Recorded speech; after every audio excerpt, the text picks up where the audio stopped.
नमस्कार, शाम के 7:30 बज चुके हैं। आप देख रहे हैं आज तक। मैं हूं आपके साथ चित्रा त्रिपाठी। सावधान, आ गया है कोरोना का नया वायरस। पूरी खबर आप तक पहुंचाएंगे, लेकिन महाराष्ट्र से इस वक्त की सबसे बड़ी खबर का हम सबसे पहले रुख करने वाले हैं। आपको बता दें, जिस तरह से कोरोना के मामले बढ़ते हुए चले जा रहे हैं, उसके मद्देनजर अब महाराष्ट्र के सभी शहरों में कल से नाइट कर्फ्यू लगाया जाएगा। 163 दिन के बाद वहीं आज एक्टिव केस 3 लाख से कम हो सकते हैं देश भर में, लेकिन महाराष्ट्र में बढ़ते मामलों के मद्देनजर उद्धव सरकार का ये बड़ा फैसला लिया गया है।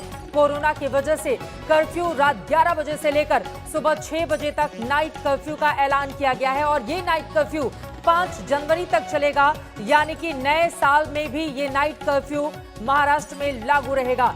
वहीं दूसरी बड़ी खबर यह भी है कि विदेश से आने वाले होंगे क्वारंटीन। संस्थागत क्वारंटीन रखे जाने का यह बड़ा फैसला लिया गया है, जबकि ब्रिटेन से आने वाली, लंदन से आने वाली जितने भी फ्लाइट्स हैं उनको फिलहाल के लिए रोका गया है। अपने आप में काफी ज्यादा महत्वपूर्ण, क्योंकि नया स्ट्रेन यानी कि नए प्रकार का एक तरीके से कोरोना वायरस अटैक जो ब्रिटेन में इस वक्त देखा जा रहा है, उसके मद्देनजर 31 दिसंबर तक रोकी गई है ब्रिटेन से आने वाली तमाम फ्लाइट्स। ये बड़ा फैसला, जिस तरह से कोरोना संक्रमित पेशेंट के आंकड़े बढ़ते हुए चले जा रहे हैं ब्रिटेन में, उसके मद्देनजर यह फैसला लिया गया है। इस बारे में और जानकारी आपको देंगे, लेकिन कुछ और महत्वपूर्ण बातें जो आपके लिए जानना बेहद जरूरी है, उसके बारे में आपको जल्दी से बता देते हैं। क्योंकि अभी मौजूदा वक्त में हिंदुस्तान में जब लोग ये मानने लगे कि अब तो जनवरी में वैक्सीनेशन की प्रक्रिया शुरू हो जाएगी और उसके जरिए अब धीरे धीरे आगे बढ़ने लगेगा देश, लेकिन अभी भी खतरा बरकरार है। ये देखिए, जिन देशों में कोरोना का नया स्ट्रेन सामने आया है उसमें ब्रिटेन, डेनमार्क, नीदरलैंड, ये तमाम महत्वपूर्ण देश शामिल हैं। और ब्रिटेन से आने वाली जितनी भी फ्लाइट्स हैं, हिंदुस्तान में फिलहाल 31 तारीख तक के लिए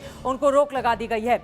इन तीनों के अलावा ऑस्ट्रेलिया, इटली आपको याद होगा किस तरह से वहां पर कोरोना संक्रमण ने सबसे ज्यादा शुरुआती तौर पर तबाही मचाई थी। दक्षिण अफ्रीका, ये तमाम वो देश हैं जहां पर इस वक्त नया स्ट्रेन देखा जा रहा है, यानी एक अलग तरह का कोरोना संक्रमण, और कहा जा रहा है कि ये पुराने वाले से 70% ज्यादा घातक है। ब्रिटेन, डेनमार्क, नीदरलैंड, जहां पर कोरोना का नया स्ट्रेन यानी कि एक ऐसा प्रकार जिसके बारे में अभी डॉक्टर्स को ज्यादा जानकारी है नहीं।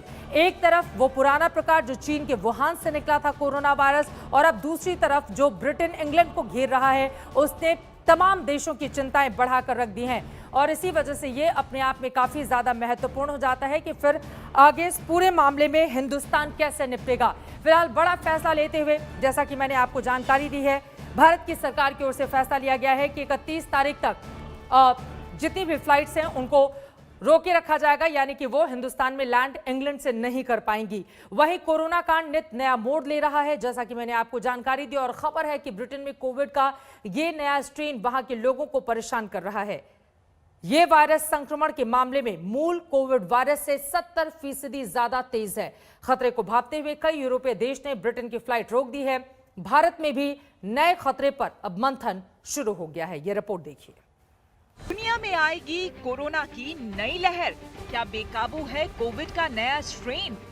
क्या चीन के बाद ब्रिटेन बना दुनिया के लिए खतरा? कोविड के नए अवतार से सावधान। 2 हफ्ते पहले कितना खुश था ब्रिटेन। 8 दिसंबर को कोरोना का पहला टीका लगाया गया था। खुशी से ब्रिटेन के पीएम बोरिस जॉनसन ने इसे वैक्सीन डे घोषित किया था। लेकिन महज 12 दिन बाद ब्रिटेन में फिर से हड़कंप की स्थिति। लंदन की खाली ऑक्सफोर्ड स्ट्रीट को देखिए, सड़कें खाली है, मॉल बंद है, पूरी तरह सन्नाटा पसरा हुआ है। क्रिसमस शॉपिंग की जगह लोग घरों में दुबके हुए हैं। क्रिसमस जैसे मौके पर लोग इस तरह घरों में दुबकने को मजबूर होंगे, ये अब से पहले सोचना भी मुश्किल था। I think it's what's needed. I'm not entirely sure I agree with what's been done so far. It's going to be difficult, especially over the Christmas period, but you know, I think it's necessary. लोग मजबूर हैं क्योंकि corona के नए प्रकार के virus को रोकने के लिए सरकार की तरफ से सख्त लॉकडाउन लगाया गया है। खबर है कि राजधानी लंदन समेत पूर्वी इंग्लैंड में कोरोना वायरस का नया प्रकार सामने आया जो बेकाबू हो गया है। जानकारी के मुताबिक नए तरह का कोविड अपने पुराने संस्करण से 70% ज्यादा तेजी से संक्रमित होता है। खतरनाक मॉर्बिडिटी और मॉर्टेलिटी के हिसाब से नहीं है, लेकिन ट्रांसमिशन के हिसाब से पक्का, क्योंकि 70% इतना इसकी कैपेसिटी बढ़ गई है। और ये इतनी बढ़ने के कारण इसका जो नंबर ऑफ केसेस जो आजकल यूके में आते हैं, इंग्लैंड में आ रहे हैं, वो एक हफ्ते में डबल हो गए। तो ये तो बढ़ रहे हैं। कोविड का नया स्ट्रेन खतरनाक है। ऐसे में भारत समेत तमाम देश इस बात से आशंकित हैं कि कहीं कोरोना का ये स्ट्रेन उनके देश में भी ना फैल जाए। लिहाजा अभी से सभी देशों ने एहतियाती कदम उठाना शुरू कर दिया है। ब्रिटेन से विमानों की आवाजाही पर प्रतिबंध लगाया जा रहा है। यूरोप समेत दुनिया के कई देशों ने ब्रिटेन से उड़ानों पर प्रतिबंध लगा दिया है। नीदरलैंड ने ब्रिटेन से उड़ानों की आवाजाही पर साल के अंत तक रोक लगाई है, तो बेल्जियम ने 24 घंटे के लिए रोक लगाई है। बेल्जियम ने तो ब्रिटेन के साथ ट्रेन संपर्क भी रोक दिया है। दूसरी ओर जर्मनी ने भी विकल्पों पर गौर करना शुरू कर दिया है। भारत में भी स्वास्थ्य मंत्रालय ने नई चुनौती से निपटने के लिए ज्वाइंट मॉनिटरिंग ग्रुप की बैठक बुलाई है। बताया जाता है कि कोविड का नया स्ट्रेन न सिर्फ ब्रिटेन बल्कि इटली, नीदरलैंड, डेनमार्क, ऑस्ट्रेलिया और दक्षिण अफ्रीका में भी फैल गया है। हालांकि कई एक्सपर्ट्स का ये भी मानना है कि इस बात के कोई साक्ष्य नहीं है कि ये वायरस ज्यादा घातक है। No evidence so far that this variant behaves differently, but of course we're being cautious to evaluate this properly, as I explained. And so what they're looking at is to see if there's any changes in the development of neutralizing antibodies. So far we don't have any evidence that this variant behaves differently. इस बीच Britain के सामने एक नई मुसीबत भी आ गई है। Britain की नेशनल हेल्थ सर्विस यानी NHS के मुताबिक फाइजर वैक्सीन की वजह से 2 लोगों को एलर्जिक रिएक्शन हुआ है। लेकिन ये परेशानी ज्यादा बड़ी नहीं है जितना नए वायरस का खौफ है। आज तक ब्यूरो। अभी कोरोना का टीका भारत में आया नहीं है, लेकिन अच्छी बात यह है कि भारत में कोरोना काबू में आने लगा है। लगातार 8वें हफ्ते नए केस कम आए हैं। एक्टिव केस सिमटकर 3 लाख पर रह गए हैं। ऐसे में सवाल यह है कि क्या भारत कोरोना से जंग जीत गया है? क्या भारत ने जीत ली है कोरोना से जंग? क्या भारत में सुस्त हो गई कोरोना की? जरा इन आंकड़ों पर गौर कीजिए। 3,03,639 एक्टिव केस, नए मामले 24,337, 24 घंटे में 333 मौत। पुराने दिनों को याद कीजिए और इन आंकड़ों से मेल कीजिए। अंतर साफ नजर आ रहा है।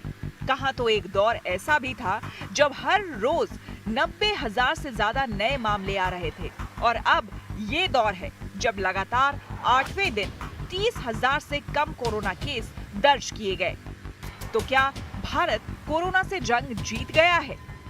देखिए, अब जो मुझे लगता था कि जितनी तकलीफ़ों से हम गुजरे हैं वो तकलीफ़ें अब ख़त्म होने की दिशा में आगे बढ़ रही हैं, और उसके साथ साथ आप जान रहे हैं कि आने वाला जो वर्ष है उसमें जो वैज्ञानिकों ने रिसर्च किया है बीमारी से लोगों को बचाने के लिए वैक्सीन की खोज में, वो भी दिशा सफलता की ओर बढ़ रही है। भारत के संदर्भ में एक बढ़िया संकेत ये है कि कोरोना वायरस से होने वाली मौतें प्रति 10 लाख की आबादी पर दुनिया में सबसे कम है। यही नहीं, पिछले 5 हफ्तों में कोरोना की औसत दैनिक नई मौतों में गिरावट आई है। देश में कोरोना से मृत्यु दर 1.45% है, जबकि रिकवरी रेट 95% से ज्यादा है। एक्टिव केस करीब 3% है। ये इस बात की तरफ भी इशारा करते हैं कि भारत इस वैश्विक महामारी से लड़ने में दूसरे देशों से बाजी मार गया। अब जब भारत वैक्सीन मैन्युफैक्चरिंग के मामले में आगे बढ़ रहा है, ये दावा पीएम मोदी भी लगातार करते रहे हैं। भारत आज उन देशों में है जहां पर रिकवरी रेट भी बहुत ज्यादा है। भारत उन देशों में भी शामिल है जहां पर कोरोना की वजह से होने वाली मृत्यु दर इतनी कम है। भारत ने जिस तरह कोरोना के खिलाफ लड़ाई को लड़ा है, वो प्रत्येक देशवासी की अदम्य इच्छा शक्ति को दिखाता है। लेकिन ये पूरी जीत नहीं है। जब तक वैक्सीन नहीं आ जाती, तब तक इस कामयाबी पर इतराने का वक्त नहीं है, क्योंकि अभी सिर्फ संक्रमण की रफ्तार कमजोर पड़ी है। वायरस नष्ट नहीं हुआ है, इसलिए जब तक दवाई नहीं, तब तक ढिलाई नहीं का और ये बहुत ज्यादा जरूरी भी हो जाता है एक ऐसे वक्त में जब ब्रिटेन से अच्छी खबर निकलकर सामने नहीं आ रही है। लेकिन मौजूदा वक्त में हिंदुस्तान आखिर कहां खड़ा है कोरोना के मामले में और नए साल से किस तरह की उम्मीदें की जाए, इसी पर बातचीत करने के लिए जसलोक हॉस्पिटल के डायरेक्टर सीधे मुंबई से इस वक्त हमारे साथ डॉक्टर राजेश पारिक जुड़ चुके हैं। डॉक्टर राजेश, बहुत स्वागत है आपका आज तक पर। और मेरा पहला सवाल आपसे यही है कि मौजूदा वक्त में कोरोना केस के मामले में हिंदुस्तान की स्थिति को आप कहां देखते हैं, और ब्रिटेन से ये जो नए स्ट्रेन की खबर आ रही है जो कहा जा रहा है कि वो 70% पुराने कोरोना के केस से ज्यादा खतरनाक है, ज्यादा तेज है, इसको किस तरह से डिफाइन करेंगे आम भाषा में हमारे दर्शकों के लिए आप? जी बिल्कुल, मैं कोशिश करूंगा। तो पहले तो जो पहली लहर थी कोरोना की वो अब कम हो रही है और इसमें हम सक्सेसफुल हो रहे हैं। लेकिन फिक्र की ये बात है कि ये वायरस अभी म्यूटेट हुआ है और थोड़ा उसका अवतार बदल गया है, जिसको हमारी इम्यून सिस्टम उतना जल्दी रिकॉग्नाइज करके, समझ करके उसके खिलाफ हमको प्रोटेक्ट नहीं कर सकेगी। तो जो अभी ब्रिटेन में आया है वो एक नया म्यूटेशन है। अभी इसको समझने के लिए हमको 100 साल पहले देखना चाहिए, पीछे देखना चाहिए मुड़ के। 100 साल पहले जो इन्फ्लुएंजा की पैंडेमिक पूरी दुनिया में आई थी और जिसमें 10 करोड़ लोगों की मौत हुई थी, उसमें भी 3 लहरें थी। पहली लहर आने के बाद थोड़े हफ्तों के बाद दूसरी लहर आई। ये दूसरी लहर तो पहली लहर से बहुत ही बड़ी थी, बहुत ही खतरनाक थी। और उसके बाद एक तीसरी छोटी भी लहर आई। तो तब से और आज में तो बहुत साइंस का प्रोग्रेस हुआ है। एक तो हमने तैयारी की है, एक तो हमने पहले लहर से लड़ाई अभी जीतने लायक हो गई है। तो मुझे इतना डर नहीं है कि ये जो दूसरी लहर आएगी वो 100 साल पहले जैसी दूसरी लहर थी वैसे रहेगी। लेकिन इसके ऊपर हमको तो पूरा ध्यान रखना ही चाहिए।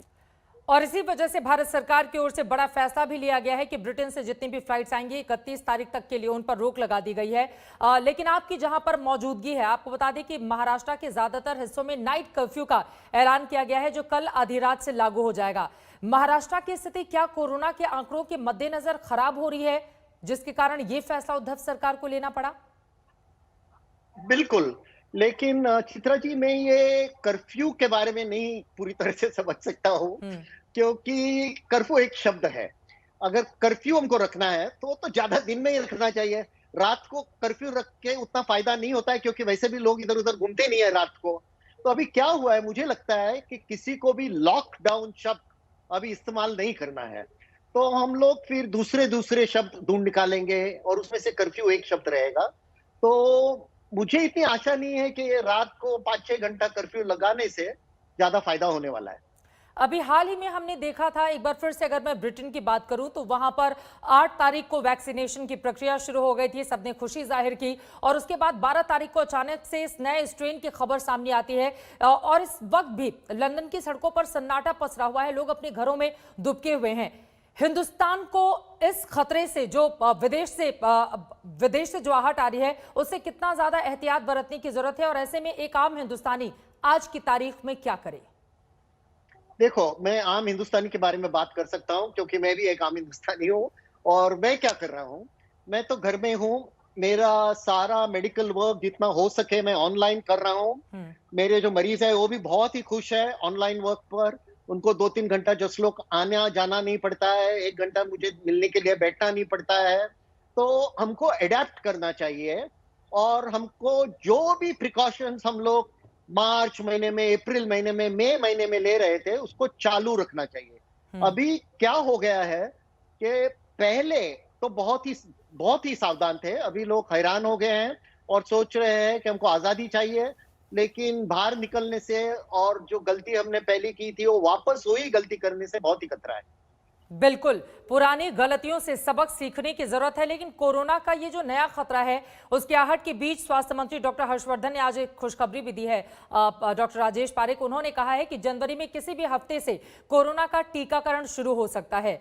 तो एक ऐसे दौर में जब दुनिया के तमाम दूसरे देश इस वक्त संघर्ष कर रहे हैं, हिंदुस्तान में एक अच्छी खबर निकलकर सामने आई है। टीकाकरण की पूरी प्रक्रिया क्या रहने वाली है, इसके बारे में हमारे दर्शकों के मन में जो भ्रम की स्थिति अभी बनी हुई है उसको कैसे दूर करेंगे आप? देखिए, आपकी मदद से ही मीडिया की मदद से ही लोगों की मदद हो सकती है। उनको ये समझना चाहिए कि ये वैक्सीनेशन अभी जो शुरू होगा वो बहुत ही महत्वपूर्ण है। अभी वैक्सीनेशन के बारे में अभी मैं कल शाम कोई किताब खत्म कर दी है, हमने नई किताब लिखी है सिर्फ वैक्सीनेशन पे, जी। और कि लोग समझ सके कि वैक्सीनेशन लेना चाहिए, कब लेना चाहिए, कौन सा वैक्सीन लेना चाहिए। ये सब बहुत ही महत्वपूर्ण खबर है और हमको इसको फैलाना चाहिए, या लोग ठीक तरह से समझ ले कि वैक्सीनेशन लेना कितना जरूरी है। वैक्सीनेशन लेना कितना ज्यादा जरूरी है, लेकिन लोग डर भी रहे हैं। उनका ये कहना है, ज्यादातर लोगों का मानना है कि पहले वो दूसरों को देखेंगे कि किसी तरह का रिएक्शन तो नहीं हो रहा, उसके बाद ही वो टीकाकरण के लिए जाएंगे। तो ऐसे स्थिति में लोगों को कैसे समझाएंगे आप? देखिए, वो स्थिति के बारे में मैं ज्यादा नहीं डर रहा हूँ, मुझे ज्यादा ये नहीं है, कंसर्न नहीं है, क्योंकि ऐसा नहीं है कि सभी वैक्सीन एक दिन पे रेडी रहने वाले हैं। अगर सब लोग आगे आएंगे वैक्सीनेशन के लिए, तो सच की बात यह है कि हमारे पास उतना वैक्सीन का डोज भी नहीं। तो हमारा भी रोल आउट धीरे धीरे होगा देश में।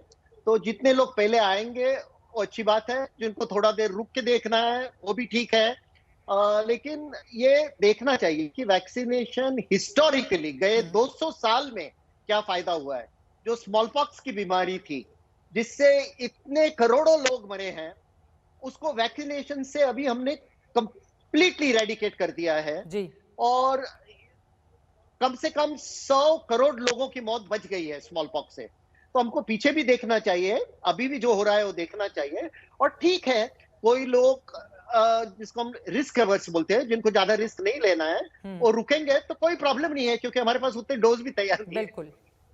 बहुत शुक्रिया डॉक्टर राजेश आज तक से जुड़ने के लिए और ये महत्वपूर्ण जानकारी हमारे दर्शकों तक पहुंचाने के लिए। डॉक्टर राजेश पारेख को आप सुन रहे थे। यकीनन जब तक दवाई नहीं तब तक ढिलाई नहीं, और वैक्सीन लगने के बाद भी मास्क आपके लिए उतना ही जरूरी है जितना कि पहले।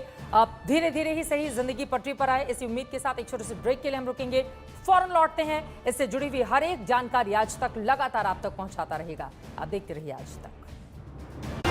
नमस्कार, मैं हूं अंजना ओम कश्यप। हमें उम्मीद है ये वीडियो आपको पसंद आया होगा। लेटेस्ट खबरों के लिए यूं ही देखते रहिए आज तक, और इस वीडियो के पसंद आने पर लाइक, शेयर एंड सब्सक्राइब करना ना भूलें।